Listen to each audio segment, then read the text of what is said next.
Ashama harka fuunee daawwattootaa fi dhaggeeffattoota Ardii Miidiyaa Neetwoorkii oduu keenya eegalleerraa kan jalqabnuun ammoo oduu jiddu galaatiin ta'a. Jalqaba irratti hangafoota oduu isin dhageessifna. Isaan keessaa Israa'el waggaa darbe keessa baay'inaan kan caccabde yoo ta'u, haleellaa waxabajjii 7 Hamaas durfamuu irratti maaltu akka dogongora ta'e waraanni Gaazaa irratti qabdu dursi maal ta'uu akka qabu. Waraanni bilisummaa Oromoo WBO'n qoqqoodiinsa keessoo jiraachuu haale. Sanyii Nagaasaan ji'oota dura ari'ameera jechuun ibsa kennaniiru. Amma bal'ina oduutti ceena. Israa'el waggaa darbe keessa baay'inaan kan caccabde yoo ta'u, haleellaa waxabajjii 7 Hamaas durfamu irratti maaltu akka dogongora ta'e waraanni Gaazaa irratti qabdu dursi maal ta'uu akka qabu akkasumas muummeen ministeeraa Beniyaamin Netanyahuun biyyattii hoogganuuf nama sirrii ta'uu fi dhiisuu isaa irratti wal qooddeetti.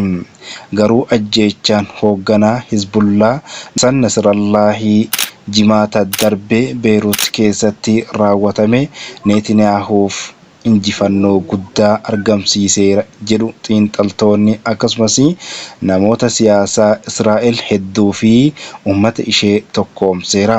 Palestiin Netanyahuu fi kenname sun Israa'el waraana lafaa Hizbullaa fi Libaanos irratti akka fudhattu jajjabeessuu in oolu jedhu ogeeyyiin tokko. Hooggantoonni mormitootaa ajjeechaa Nasrallaa boombii buunkeer busteer kan gamoolee mana jireenyaa gurguddoo hedduu walqixxeesseen raawwatameef nagaa dhageessisuuf hiriiraniiru.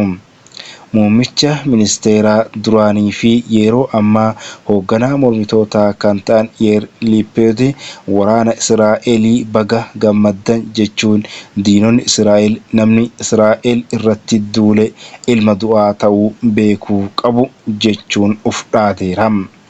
Akkasumas dorgomaan Netanyahuu kan baatii Juun keessa ministeera kaabinee waraanaa ta'uun aangoo gadhiise Benii Gaantis ajjeechaa kana dhimma haqaa jechuun carraa kaayyoo waraana tarkaanfachiisuuf ta'e jedhe.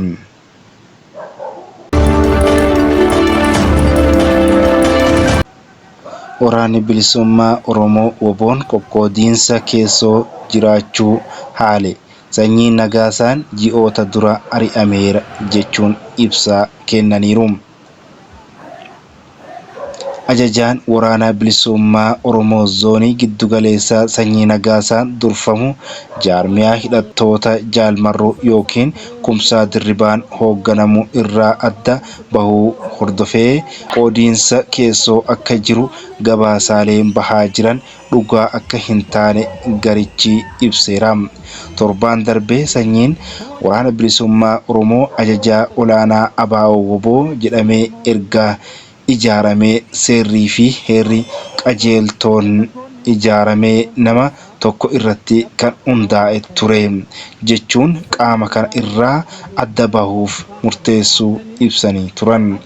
Waajirri sabquunnamtii waraana bilisummaa Oromoo gama isaatiin deebii Addis Istaandaarditti laateen sanyii Nagaasaan ji'oota dura sababa gocha gantummaatiin garee kana keessaa ari'amuu isaatii jechuun himeera.